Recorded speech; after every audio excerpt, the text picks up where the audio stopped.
더 빠르게, 더 강하게, 더 선명하게 행동하겠습니다. 조국혁신당 대변인 강미정입니다. 한동훈 전 위원장 딸의 허위 스펙 의혹, 이제라도 제대로 수사하라.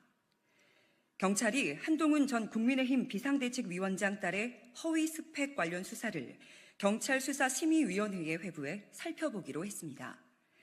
늦었지만 다행입니다. 동시에 왜 갑자기? 라는 생각이 들기는 합니다. 한겨레 오늘 보도를 보면 서울경찰청 수사심의계는 한 전 위원장 딸의 논문 대필 의혹 등을 고발한 민생경제연구소 쪽에 이 사건 불송치 결정에 대하여 수사 절차 및 결과의 적정성 등을 검토한 뒤 수사심의위원회 안건 상정을 통해 처리될 예정이라고 고지했다고 합니다. 수사심의위원회는 경찰의 입건 전 수사 절차 또는 결과의 적정성 등을 살펴보는 기구입니다. 이르면 22대 국회가 문을 연 뒤 6월 말 개최될 것으로 보입니다. 그때쯤이면 국회에는 조국혁신당 1호 법안인 한동훈 특검법이 발의돼 있을 겁니다. 한 전 위원장 딸의 논문 대필 의혹은 한 위원장의 법무부 장관 청문회 시절부터 제기됐습니다. 한 위원장 부부와 딸 H양이 공모해 논문 대필, 해외 웹사이트 에세이 표절, 봉사활동 2만 시간 봉사상 수상 등이 문제가 됐습니다. 그저 누군가 입에서 나온 주장이 아니라 주장을 뒷받침할 지도 나왔습니다. 사실이라면 공무집행 방해 및 업무 방해죄가 됩니다. 그러나 서울경찰청은 고발 접수 1년 8개월 만에 한 위원장 가족에 대한 모든 혐의에 불송치 결정을 내렸습니다. 누가 봐도 봐주기 수사였습니다. 이에 조국혁신당이 22대 국회 1호 법안에 이 혐의를 포함시킨 겁니다. 경찰이 이 문제를 다시 들여다보겠다고 하니 다행입니다.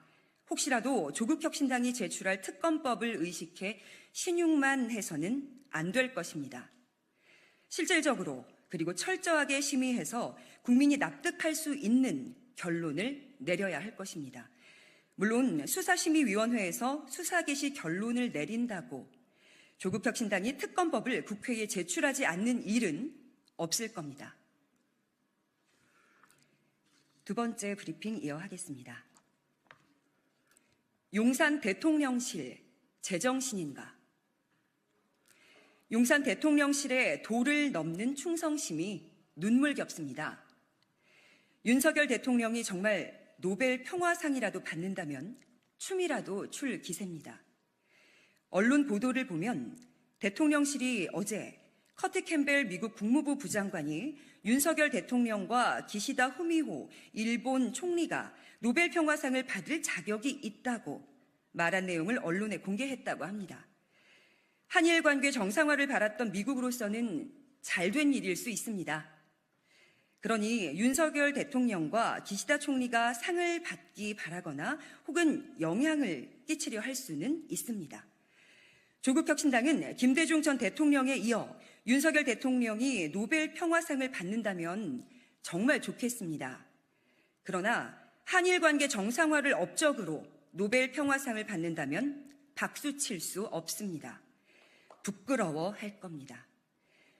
윤 대통령이 한일 관계 정상화라고 우겨도 그 본질은 대일 굴종 외교이기 때문입니다. 한일 관계가 진정으로 정상화됐다면 일본이 독도를 자기네 땅이라고 우길 수 있겠습니까? 일제강점기 위안부나 강제징용의 강제성은 없다고 거짓말을 할 수 있겠습니까? 일제가 한반도를 강점해 근대화를 앞당겼다는 궤변을 늘어놓을 수 있겠습니까? 앞으로 일본을 이끌어갈 학생들이 이런 내용이 실린 교과서로 공부를 하는데 그것을 한일 관계가 정상화됐다고 할 수 있겠습니까? 조국혁신당이 바로 잡겠습니다. 지금 용산 대통령실이 할 일은 윤석열 대통령이 총선 민심을 제대로 읽고 국정 방향을 바꾸도록 보좌하는 것입니다.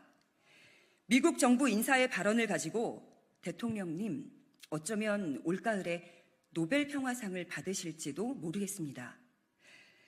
라면서 아첨할 때가 아닙니다. 혹시 이미 친윤 관변단체들을 동원해서 노벨상 위원회에 윤석열 대통령이야말로 노벨 평화상 적임자라고 주장한 것은 아니겠죠? 마치겠습니다. 고맙습니다.